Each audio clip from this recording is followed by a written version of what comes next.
उसमें इन दोनों के बीच टसल है और बहुत गंभीर स्थिति है बीजेपी की। जी। जी बिल्कुल, बहुत गंभीर स्थिति बीजेपी के लिए, लेकिन गंभीर स्थिति जो है वो जनता के बीच भी ये बात पहुंच चुकी है, ये तय मानिए। तभी तो लोकसभा चुनाव में जो रिजल्ट आए वो रिजल्ट बीजेपी को चौंका गए, और आप सब जानते हैं कि 1 सीटों से कांग्रेस पार्टी 13 सीटों पर पहुंच गई। 31 सीटों के साथ महाविकास अघाड़ी या इंडिया गठबंधन वहां नंबर 1 पर पहुंच गया ये गठबंधन, आपने देखा। लेकिन दूसरी तरफ महत्वपूर्ण बात है कि अब जब लोकसभा के बाद अब विधानसभा के चुनाव हो रहे हैं, जिस चुनाव को लेकर पहले से बीजेपी असमंजस में थी, जो चुनाव हरियाणा के चुनाव के साथ होना चाहिए था वो चुनाव बाद में उसकी घोषणा होती है, तो इसका अंदाजा आप लगा सकते हैं कि यहां पर कितनी परेशान पहले से बीजेपी है। लेकिन क्या इन परेशानियों से बाहर निकलेगी बीजेपी या एनडीए निकल पाएगा, ये भी देखा जाएगा। हमारे साथ हेमंत कुमार जी भी जुड़ गए हैं। हेमंत जी, आपका स्वागत करता हूं इस कार्यक्रम में। और सीधे प्रोफेसर रविकांत जी आपके पास आना चाहता हूं। एक बात बताइए प्रोफेसर साहब, ये हर चुनाव से पहले आरएसएस का ये सर्वे कहां से आ जाता है? ये मुझे समझ में नहीं आता। हर चुनाव से पहले आरएसएस का एक सर्वे आ जाता है, उस सर्वे में बीजेपी को थोड़ा डाउन दिखाया जाता है, उसके बाद बीजेपी अप हो जाती है। क्या आखिर खेल क्या है? और दूसरी चीज एक इंपॉर्टेंट, कि अखिलेश यादव, चूंकि आप लखनऊ और उत्तर प्रदेश की बात थोड़ा यहां जरूरी है, थोड़ा महाराष्ट्र से थोड़ा इधर आना चाहता हूं। अखिलेश यादव और राहुल गांधी ने ये क्या खेल कर दिया कि बीजेपी बिल्कुल हाथ पर हाथ धरे बैठी हुई है कि अब करें तो क्या करें। 9 की 9 सीटें साइकिल के निशान के साथ इंडिया गठबंधन चुनाव लड़ रहा है। क्या है आखिर ये? देखिए, भारतीय जनता पार्टी हमेशा विभाजन करना चाहती, समाज में विभाजन, पार्टी में विभाजन, गठबंधन में विभाजन, भाई बहन में विभाजन। अभी आपने देखा ना प्रियंका गांधी को लेकर के, और अध्यक्ष जी वहां नहीं थे इसको लेकर के। ये केवल र्यूमर पैदा करना, लोगों को गुमराह करना, क्योंकि ये कभी मानते नहीं कि लोग ज्ञानशील बने। इनको कोई मतलब नहीं है कि लोग शिक्षित हों, विवेकशील हों। बस खाली विश्व गुरु जुमला फेंकना और ये बताते रहने कि देखिए दुनिया में क्या पावर हो गई है साहब, मोदी जी का क्या जलवा है, देश का क्या हो रहा है वो भुला देते हैं, लेकिन मोदी जी का जलवा कायम है। ये केवल पेश करते रहना और इसके जरिए ही लोगों को सेटिस्फाइड करते रहना, ये इनकी पुरानी कला है। तो खैर वो मानेंगे भी नहीं, और इसलिए उस पर मुझे लगता है कि ज्यादा बोलना ठीक नहीं है। लेकिन अलायंस ने भी अब इस बात को समझ लिया है कि बीजेपी और आरएसएस कितना भी गुमराह करे, लेकिन वो बिदकने वाले नहीं हैं, वो भ्रमित होने वाले नहीं। और इसीलिए अखिलेश यादव ने जैसा चाहा, और राहुल गांधी से पिछली मुलाकात जो उनकी हुई थी कश्मीर में शपथ ग्रहण समारोह में, उसमें ही आप बॉडी लैंग्वेज देख सकते हैं कि कैसे राहुल गांधी और अखिलेश यादव के बीच वो विश्वास पुख्ता दिखाई पड़ रहा है। तो अखिलेश यादव ने जैसा उत्तर प्रदेश में अपना माहौल बनाया, जिस तरह से उन्होंने फील्डिंग की है, उसमें राहुल गांधी की हां है। और इसलिए कि एक गलती जो हरियाणा में हुई, उसके पहले मध्य प्रदेश में हुई, कि गठबंधन के किसी घटक दल को, और वो भी समाजवादी पार्टी जो लोकसभा में तीसरी सबसे बड़ी पार्टी है, उसके नेता को दरकिनार करना बहुत हल्के तरीके से, ये थोड़ा गंभीरता से भी हो सकता था, लेकिन हुड्डा ने जो वहां किया या उसके पहले कमलनाथ ने जो किया था, तो राहुल गांधी इस तरह का कोई मैसेज देना नहीं चाहते। हालांकि वो पहले भी नहीं चाहते थे, लेकिन इस बार राहुल गांधी बेहद मुस्तैद हैं, चौकन्ने हैं, और ये कतई मैसेज नहीं जाना पहुंचना चाहते कि कहीं ऐसा लगे हमारे गठबंधन के घटक दल को कि उसे सम्मान नहीं मिल रहा है। क्योंकि राहुल गांधी लगातार सम्मान की बात कर रहे हैं, और सम्मान चाहे रामचेत का हो, चाहे मिथुन का हो, या अखिलेश यादव का हो, ये होना चाहिए, जरूरी है।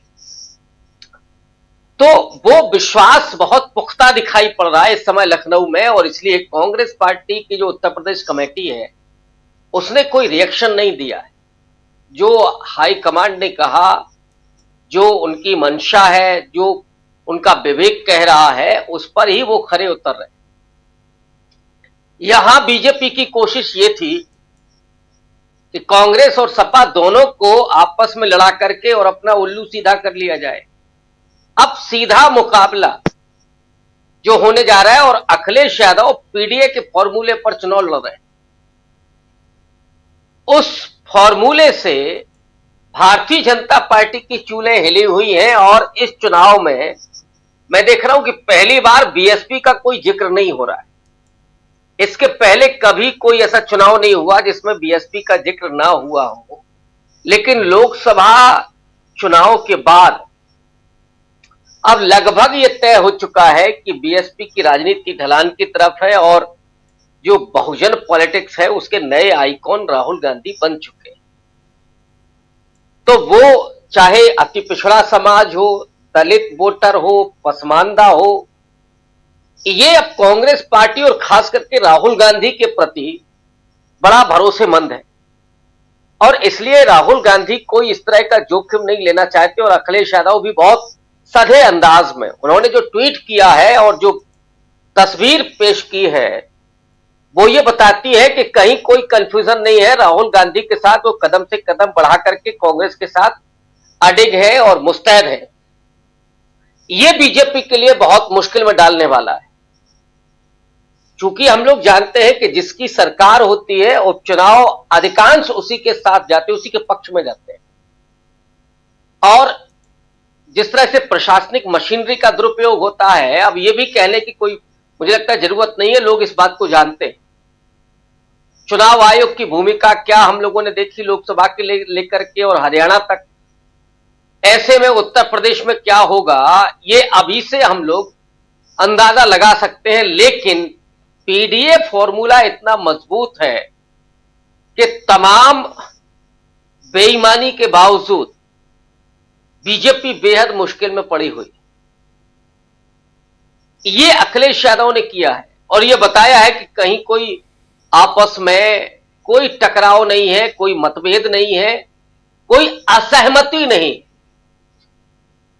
सीधे तौर पर जो दोनों नौजवानों ने चाहा वही उत्तर प्रदेश में होने जा रहा है, और ये नतीजे बहुत कुछ अलग ढंग के आएंगे। मैंने कहा ना कि जिसकी सरकार होती है उपचुनाव में लगभग वही उसी की जीत होती है, लेकिन ये जो मैसेज है अखिलेश यादव का राहुल गांधी के साथ वाला, ये मुश्किल में डाल रहा है बीजेपी को, और जो योगी जी चाह रहे हैं वो नहीं होने जा रहा है।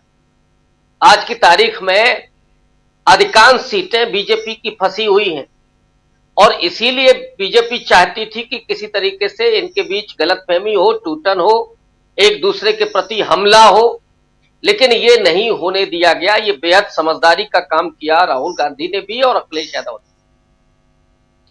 तो ये राजीव जी उत्तर प्रदेश के हालात हैं।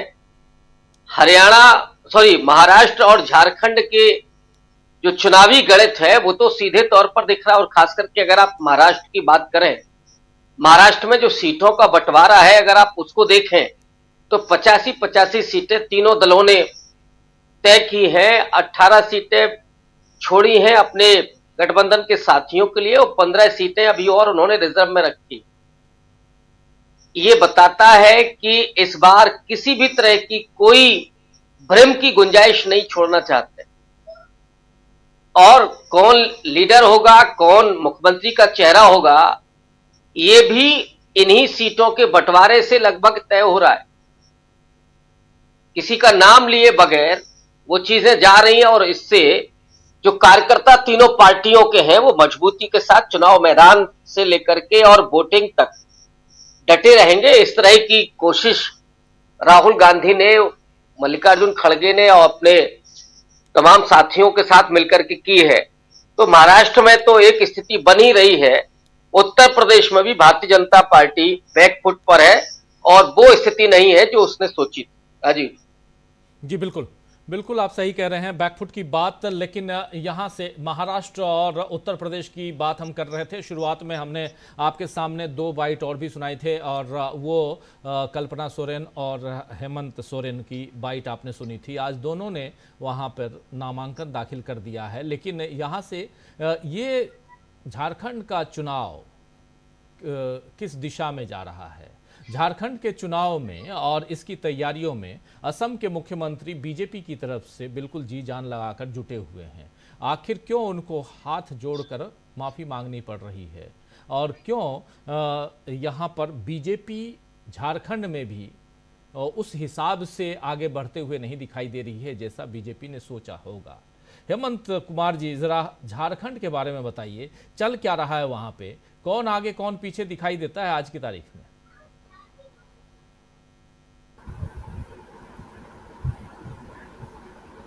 धन्यवाद राजीव जी।